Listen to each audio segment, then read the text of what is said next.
How much returns can I expect, सवाल होता है कि हम कितने रिटर्न्स एक्सपेक्ट कर सकते हैं। तो देखो सिंपल सी बात है, देखो अगर आप किसी दोस्त की कंपनी में पैसा लगा रहे हो, ठीक है, अगर अगले साल उसे 10% का प्रॉफिट हुआ तो फिर आपको भी 10% के प्रॉफिट में 50% मिल जाएगा। अगर आपने 50% पैसा लगा रखा है तो सिंपल सी बात है, और उसे लॉस हुआ तो आपको भी लॉस होगा।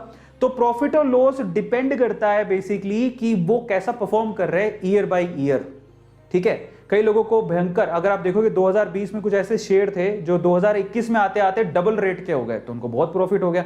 तो इट्स ऑल अबाउट, अपन ना कुछ फिक्स कह नहीं सकते किसमें कितना रिटर्न आएगा। कईयों के पैसे डबल हो जाते हैं, कईयों को 30% रिटर्न, किसी को 40% रिटर्न, किसी को माइनस में रिटर्न, लॉस में भी चला जाता है। होल्ड करके रखो तो 5 साल, जितना लंबे टाइम तक आप उसको होल्ड करके रखोगे ना उतना ज्यादा आपको प्रॉफिट होगा।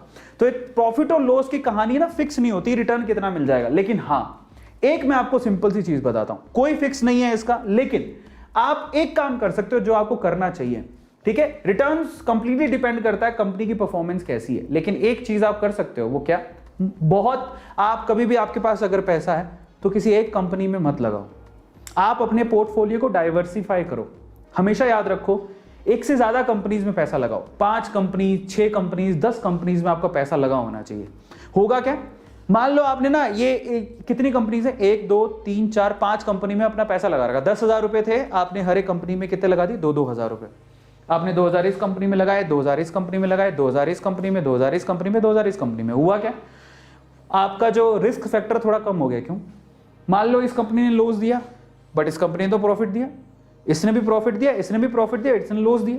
ओवरऑल आपके पोर्टफोलियो में आपको प्रॉफिट दिखेगा, क्योंकि 3 कंपनियां आपकी प्रॉफिट में थी, 2 कंपनियां लॉस में थी। लेकिन इन दैट केस जरूरी नहीं है कि आप बहुत डाइवर्सिफाई पोर्टफोलियो रखोगे तो आपको फायदा ही होगा, बहुत सारे पोर्टफोलियो में नुकसान भी होता है। क्यों, क्योंकि हम रिसर्च करके शेयर खरीदते ही नहीं है, ये प्रॉब्लम।